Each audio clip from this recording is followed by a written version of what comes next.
नमस्कार शेतकरी मित्रांनो, मी प्राध्यापक प्रवीण इंगळे, जलसिंचन आणि निचरा अभियांत्रिकी विभाग, डॉक्टर बाळासाहेब सावंत, कोकण कृषी विद्यापीठ आपल्या सर्वांचे स्वागत करत आहे। आज आपण प्लास्टिक मल्चिंग आधारित ठिबक सिंचनाद्वारे मिरचीची लागवड कशी करावी याबाबत आज आपण सविस्तर माहिती घेणार आहे। सदरचा व्हिडिओ आपला जर आवडल्यास कृपया तो सबस्क्राईब करा, शेअर करा आणि आपल्या इतर शेतकरी बांधवांमध्ये तो फॉरवर्ड करा। मिरचीची कोकणामध्ये लागवड करत असताना प्रथम मिरचीची जी रोपे आहेत ती ट्रेमध्ये तयार करावी। त्याकरता आपण कोकोपीट माध्यमाचा उपयोग करावा, त्याला ड्रेंचिंग करावे आणि हे ड्रेंचिंग केल्यानंतर साधारणपणे 20 ते 25 दिवसाची तयार झालेली रोपे ही लागवडीसाठी वापरावी। मिरचीची लागवड करत असताना आपण प्रथम गादी वाफ्याचा वापर करावा। गादी वाफे तयार करताना गादी वाफेची रुंदी ही 70 सेंटीमीटर आणि उंची ही 15 सेंटीमीटर ठेवावी आणि या गादी वाफ्यावर ठिबक सिंचनाची जोडणी करावी। ठिबक सिंचनाची जोडणी करत असताना 2 तोट्यामधील किंवा 2 ठिबकामधील अंतर हे 50 सेंटीमीटर ठेवावे आणि जोड-ओढ पद्धतीचा वापर करावा।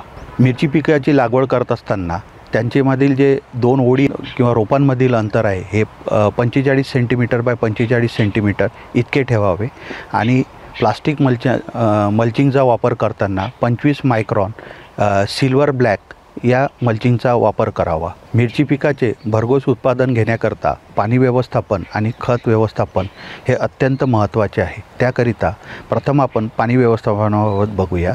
पाणी व्यवस्थापन करत असताना मिरची पिकास एकूण 70 सेंटीमीटर इतके पाणी लागते। सदरचे पाणी हे 1 दिवसाआड ठिबक सिंचन पद्धतीद्वारे द्यावे। मिरची पिकाकरता खत व्यवस्थापन करत असताना विद्यापीठाद्वारे शिफारसीत केलेली मात्रा म्हणजे 150-50 NPK ही प्रमाणात विभागून द्यावी। त्याकरता एकूण पिकाचा कालावधी लक्षात घेऊन साधारणपणे 10 ते 12 हप्त्यांमध्ये हे खत ठिबक सिंचनाद्वारे विद्राव्य खताचा वापर करून द्यावे। मिरची पिकाचे उत्पादन घेत असताना या पिकावर येणाऱ्या कीड आणि रोग यांचे विद्यापीठाद्वारे शिफारसीत केलेल्या सर्व शिफारसींचा अवलंब करावा। मिरची पिकावर आढळणाऱ्या रोग आणि किडी यांचा अभ्यास करून त्यावर विद्यापीठाद्वारे शिफारसीत केलेल्या औषधांचा वापर करावा आणि पिकांचे संरक्षण करावे।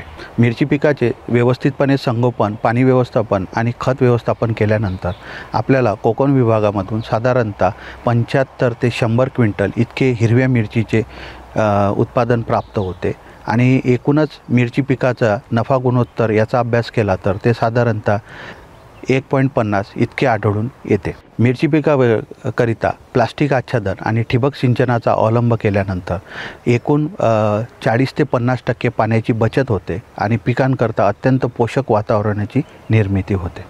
हा व्हिडिओ आपणास आवडल्यास डॉक्टर बाळासाहेब सावंत कोकण कृषी विद्यापीठ विकसित यूट्यूब चॅनल आणि फेसबुक लाईक करा, शेअर करा आणि सबस्क्राईब करा। धन्यवाद।